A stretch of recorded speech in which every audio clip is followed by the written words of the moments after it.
Hello and welcome to Beyond the Bio. This week I'm joined by Sharon and Lauretta Gavin, a comedy double act turned wellness entrepreneurs. After successful careers on stage and screen, their lives shifted dramatically when Sharon was diagnosed with a rare autoimmune disease. What followed was a transformation that saw them swap late nights for plant-based living, launch the Detox Barn retreat, create funky coffee and build a new brand together through the Gavin Sisters Wellness Show. Ladies, welcome to... Thank you. Thank you so much. It's great to have you here. So you've built this brand from scratch. What steps did you take to really set you on the path for this new version of yourselves? Well, I think there was no big master plan. I think it basically... No, it was a plan B, really. So we were obviously comedians and, you know, Sharon got very sick and we were single mums and we just weren't making enough money. And we were searching for something that we wanted to do. And every time we came up with new ideas, obviously we were going down this wellness journey, we'd come up with different ideas and we'd go, okay, why don't we do a juice bar? And then we'd be like, I do not want to stand all day in a juice bar and serve juices. It's just not what I want to do. So it was kind of like out of desperation and kind of thinking, what else do we want? But also what was really important is that we wanted to do something that we were absolutely 100% passionate about. Yeah, I was about to say, I mean, it was, you know, it was born out of the first focus was I had to get better. So I didn't know that we were going to, you know, transform from these sort of beer swigging, you know, take out comedians to, you know, teetotal vegans. That wasn't on the life map, but I had to get my health back. And to do that, I cut a long story short, I was on a lot of drugs. At points I was wheelchair bound with this autoimmune disease. And I found a way out of it. And I looked at loads of people that got better and cut a long story short, there was correlating factors. You know, they cut toxic stress, they became nutrient dense. The ones that I looked at were plant-based, nutrient dense, whole food diets. They cut processed foods, sugars and alcohol. So that was the first step. And then when I got better, Lauretta did it all with me. She'd retrained as a natural vegan chef as well. We really threw ourselves into it. So it was slightly staring us in the face when we were like, oh, what should the plan B be? We kind of knew it would probably be in wellness. And we knew that we'd learned so much. Yeah. And we were going on retreats and doing things like that to try and get better. And we felt there was a bit of a gap in the market. We felt like we'd go and it would be, and not all, some of them are amazing, but some of them were a bit kind of, you had to be sort of spiritual and hug trees in order to fit in. And I was like, well, there must be normal people that like this stuff. Why don't we create a retreat that we'd love to go to that is down to earth, that there's lots of laughter, but you learn stuff and there's a bit of a hippy dippy stuff as well. And that's how we started the retreat business, the Detox Barn. And it was effortless. There was no plan. There was no PR. There was nothing. It just took off. And I don't know if that's the gods or whatever it is. I think there was a lot of word of mouth, and then we did get a lot of big PR picks, like from Condé Nast, The Guardian, The Times, and we just started snowballing. And before we knew it, we'd run a, you know, retreat business for 3 years. We'd sold out once a month consistently, and we knew we were doing something right. So that was the first step. Yeah, was the retreat business. How did you get that coverage straight away? Because the wellness space feels crowded. It's hard to stand out. So to be sort of up and running so quickly, did you have previous contacts or was it your story, Sharon? I think it was, a lot of it was luck. And I also think we were a little bit different. So every other, you know, there are lots of wellness brands out there, but we were comedians and we were sort of, you know, adding that element of laughter and fun and down to earth and relatability into our wellness retreats. Ours was never a yoga retreat. I sound like the Marks and Spencer's advert. It's a retreat with yoga. Do you see what I mean? I think as well, you know, it didn't happen straight away. You know, a year in, we went on back then it was a very high profile retreat site where a reviewer comes and stays with you through the weekend. It was called Queen of Retreats, and got a lot of bookings via that, and then word of mouth. And then, you know, when kind of like The Guardian or The Times or whatever were looking at picks for wellness, I just think, as Lauretta said, I think we had amazing reviews across the board, and we just poked through as something a bit different. So then we started to get a lot of, PR and publicity in terms of, just being picked in the top 10 wellness retreats. So that then really helped the SEOs and just helped the retreat business just keep busy. When people say to me now, how did you do it? Why did you decide to do once a month? There's so many retreat companies and like they find it hard to sell. And I was like, I don't know. We were just like, how many should we do a year? I mean, we were lucky that we had a property that I didn't have to plan as much and book. And, I had a property that we could use. It's a small retreat. It's 6 bedrooms, but so it's perfect. In place. Yeah. And the first retreat that we ever ran, it felt like a wedding.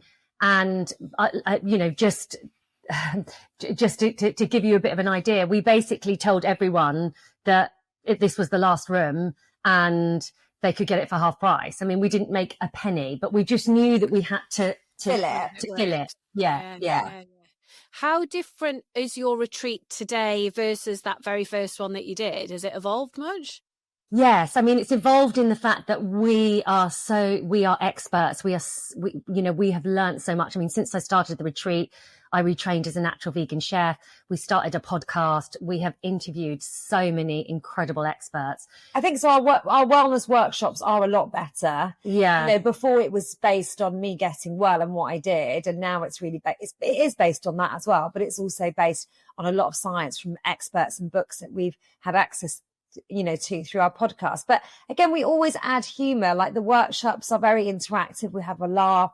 We take the piss out of ourselves. Our Irish mum always makes an appearance, so that it's very down to earth. And I think that, people really find connection in our retreats. They're alcohol free.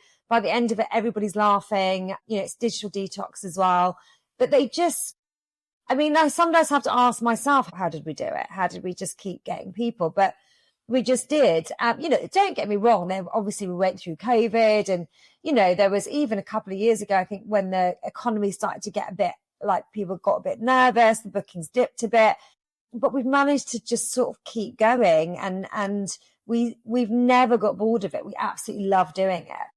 That makes all the difference, doesn't it? Yeah. Working with family can sometimes be a bit tricky. What have been the biggest challenges and benefits of being sisters in business?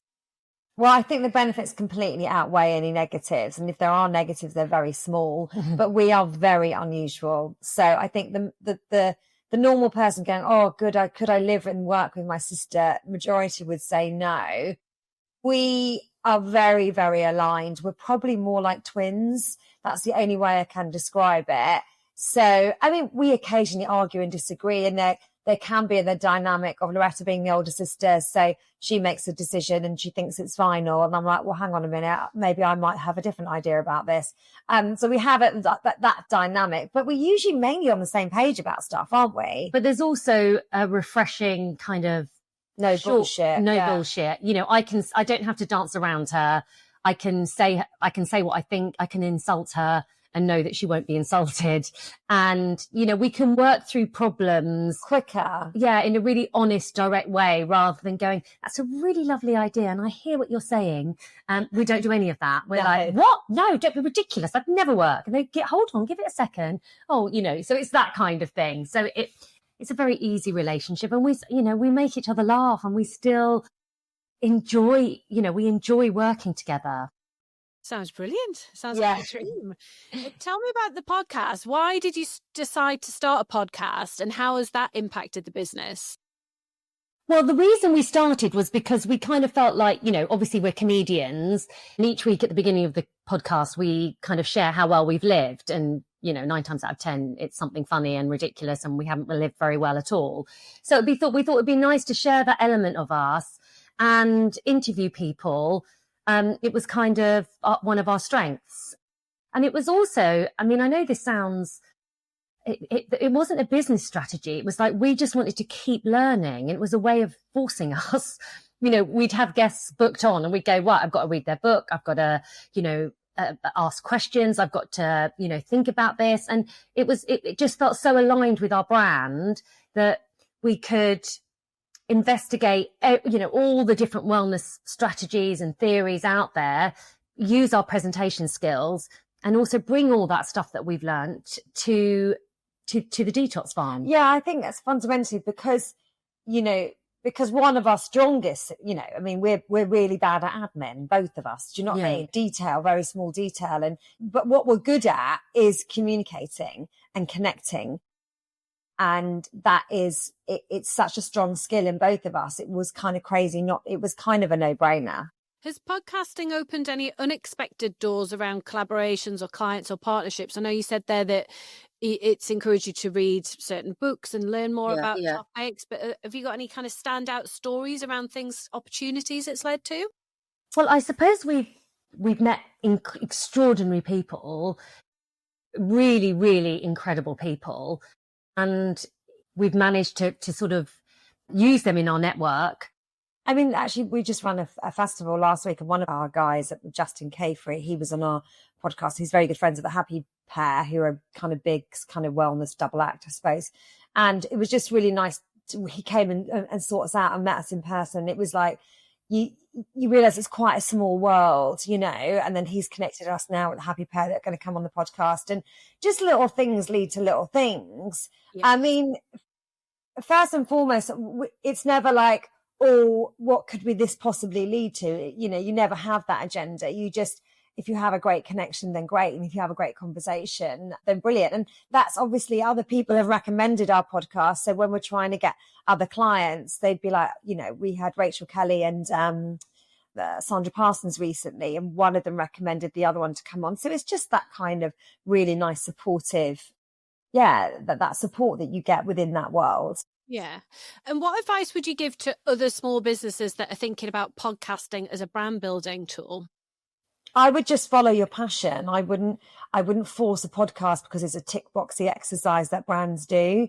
I think if you have a real passion to learn and speak to people and you think you're really good at connecting and communicating with people, I think absolutely go for it.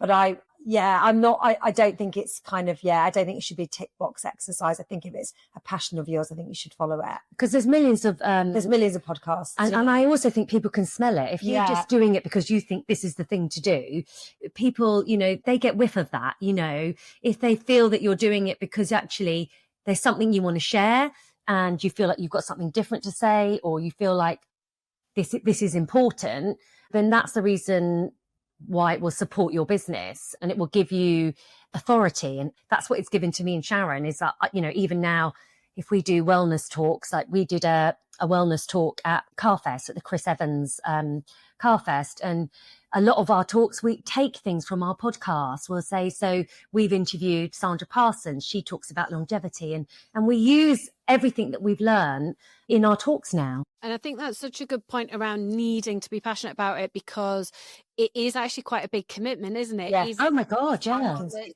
Someone's editing it and doing your clips and all that sort of stuff, which is great, which saves some time, but you've still got to do your preparation, look at your guests, plan some vague structure to it, look at your questions and things, and to be able to do that, week in, week out, is a commitment. And we've got a podcast studio and a lot of our clients do podcasts, but we always say to them, it's not just for Christmas. You've got to commit to it and be patient as well, because people expect to be these overnight successes with podcasts and that they're going to get thousands of downloads from episode one, and it does take a bit of time, doesn't it, to build up. It takes a bit of grafting. And also, I wouldn't look at your downloads either, you know what I mean, you can look at them, but just follow the passion. If it's making you happy and it's informative, then keep going. I mean, we don't do every week. We do them in sections because we just don't have time. So we'll do like 8 episodes, then we'll take a break, then we'll launch another 8. And it kind of keeps, so we've moved to in studio as well now. And when I can, we get our guests to come in the studio, and that's given it a whole new freshness and new level to it and connection. But yeah, I wouldn't recommend it as something that's going to help build your business necessarily, because as you said, there's millions of podcasts out there. Only do it if it's something that interests you. Yeah, I think that's very, very solid advice. Love it. Okay, so we said before about the wellness world being pretty crowded. How are you cutting through the crap of all the stuff that's out there in the wellness world and keeping things real? Well, I suppose, again, it's down to our humour. I suppose that's the fact that we're female. We're, Sisters, and we do a lot of comedy. So, the last talk that we did, it's a wellness talk. It was all about Sharon's story. It was about being single mums. It was about fighting an autoimmune disease. But intercut with that, we would do sketches. So it's like a TED talk meets a sketch show. Yeah. So we do like sober dating, and, so we're not trying to do it. We just knew that that's what we wanted. So that's how, I suppose, how we kind of cut through the space. I think it's a really interesting space. And we were talking about this at the festival because it's a space where lots of females are attracted to it, and all these wellness festivals, there's loads of women, but men dominate it. Men dominate all the wellness podcasts. Yeah. And I thought, isn't that interesting that, even in a space where women are so attracted to, the top wellness podcasts are men. It's like Rogan Chatterjee, all the top ones. There's very few women. A few women poke through, but mostly men. I don't know why that is. I mean, you probably would know more than we do, but I just think it's fascinating and annoying as well. Yeah, I was just going to say, that sounds very frustrating. It really does. Yeah. Do you ever feel any pressure to kind of follow trends within wellness? Because there's always like the next big thing, isn't there? Is it hard to stay on track, or do you get sidetracked by the latest buzz? Not really, no. I think you're too old to start following trends. What I do love is still love learning, and I still love listening to the latest trends, the latest researches. Will adapt, changing things up, and looking at the latest research and the latest studies. I love doing that. And Sharon and I were saying the other day, I was saying, it's weird how I don't get bored of this stuff. Well, fundamentally, we think we're probably scared of dying. Yeah. Because you're like always looking at the latest longevity hack. And I'm like, is it because we've got older that we're like, things that like trends are trends that I wouldn't follow them. But things that I think actually there is something in that. Like at the moment, I think it's creatine, especially for women should be supplementing them. And I've read some papers on it. I'm like, okay, that's a good idea. I might, include that into my regime. But I mean, if Sharon and I had enough money, we'd be testing ourselves within, we recently did an omega-3 test. Can't wait for the results. Can't wait to take, to up my omega-3 in order to, you know what I mean? I love that sort of stuff. But as far as trends, not really. What's one wellness myth that you'd love to bust? Wellness myth? I think that you cannot build muscle on a plant-based diet. I think people often say, well, you can't build muscle. And I think that's absolute rubbish. And the papers out there have shown that actually plant-based protein is as good as meat protein. If not better. So that is one. Just trying to think of the other myths out there. I mean, it's horses for courses. I mean, there's keto, and then there's, the lack of fibre. Then you've got the other school, which is like, there's not enough fibre, and there's this and there's that. Fundamentally, and I talk about this at the retreat, there is no one best diet. I mean, I think a diet where there's no processed foods, no junk, you're kicking from scratch, that's the best diet. So although we're plant-based, I'd never be like, you've got to be vegan, you've got to do this, you've got to do that. I'm like, there are some principles, and if you stick to those principles, I think you'll have pretty good health. And are you guys really all in on the plant-based? Do you ever slack off with any of it, or eat any junk food or anything like that? Are you? Oh, okay. I mean, occasion we were just on a festival, and I was eating bao buns out of like vans, and occasionally when I was trying to heal, so that first 5 years, I wouldn't have any crap, no junk, absolutely nothing, because I was trying to heal my body, and I knew that it would take an enormous amount of energy, and I'd have to flood it, completely clean diet. But now that I've got better, yes, of course I slip. I don't slip on not being vegan though. Yeah. So I'd never go out and have a burger or fish, or because I feel like plant-based, it worked for me. I would never want to risk it. But, I have things like honey. So I'm not a proper vegan in that sense. And I would wear leather. And if I was to get a salad and they forgot to take the feta out, I wouldn't go and eat lumps and lumps of it, but I wouldn't send it back. I'd eat around it. And if a little bit got on my mouth, I'd be fine. We were at Happy Place this weekend, and obviously, there's not that many places that you can go and grab something to eat, and it's burger vans and it's, whatever. And after the weekend last night, my friends, we were going out for dinner, and I said, Sharon, I can't eat out again. So I said, look, why don't you come round and I'll cook a nice dinner, which I did. So we do fall off the wagon, but we want to get right back on it straight away because you really feel it. It's interesting. I think the healthier you are, when you do like, slip up, you kind of go, oh, I don't feel as good. Do you know what I mean?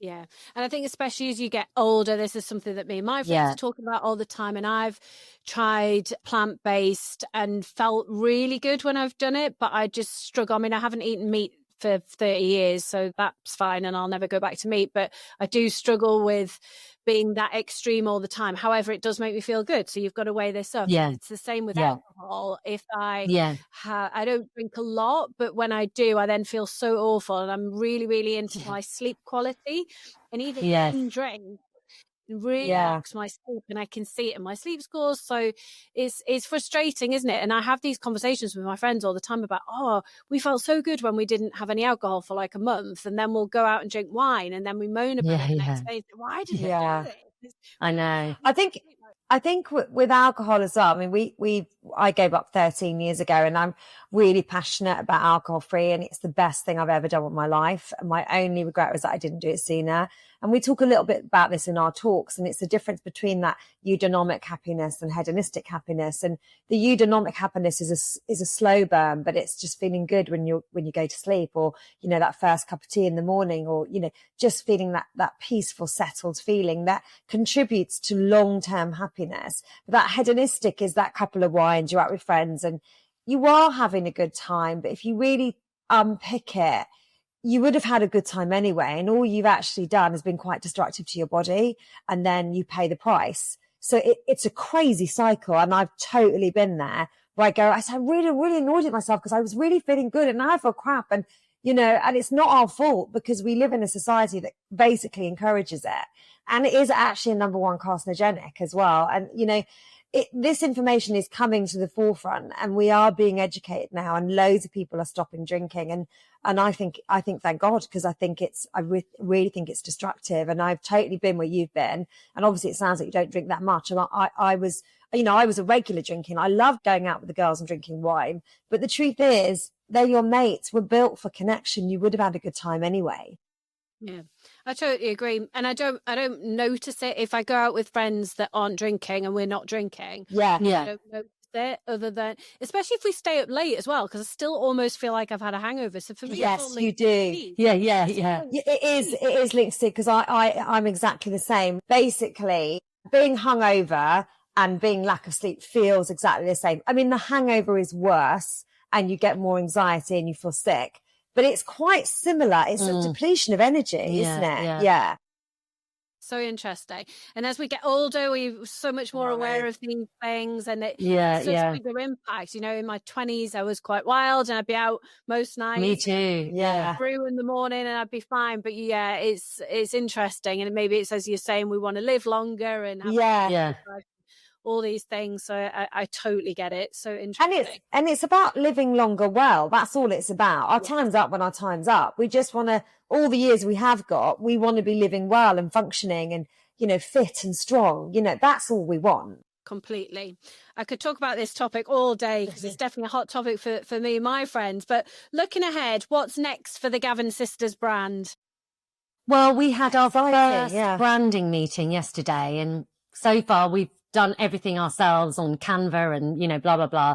So we're looking at a little bit of a mini rebrand, and we are launching 2 new products. So we've already got our mushroom coffee out there, which is doing really well with zero marketing. It's a really good coffee. Actually, I will send you a bag. But we're now launching 2 new products alongside it. Amazing. Can you tell us what they are yet? Or is this... Yeah. So we're doing a healthy hot chocolate, and we're doing like a turmeric boost. So it's kind of like your... Turmeric. It's my... Do you? I love it. Okay. Super, super healthy. It's going to have ashwagandha in it, magnesium, lots of different healthy ingredients. So you could either throw it in your smoothies or like make a turmeric latte. Oh, that sounds heavenly. That's right up my street. I'm going to have to get all these things for sure. Amazing. Yeah. Oh, it's been so interesting speaking to you. If anyone watching or listening hasn't come across you guys, where's the best place for them to find you? So you can go to our website, gavinsisters.co.uk. I've stopped saying www because everyone tells me that I'm old when I do that. I'm like, why are you doing that? I still do it. I don't know why. And you can follow us on Instagram, Gavin Sisters UK. Amazing. And we'll pop links for both of those in the show notes to make it super easy for people to find you. Lovely. Awesome. Thank you very much. Thank you so much. Thank you for listening.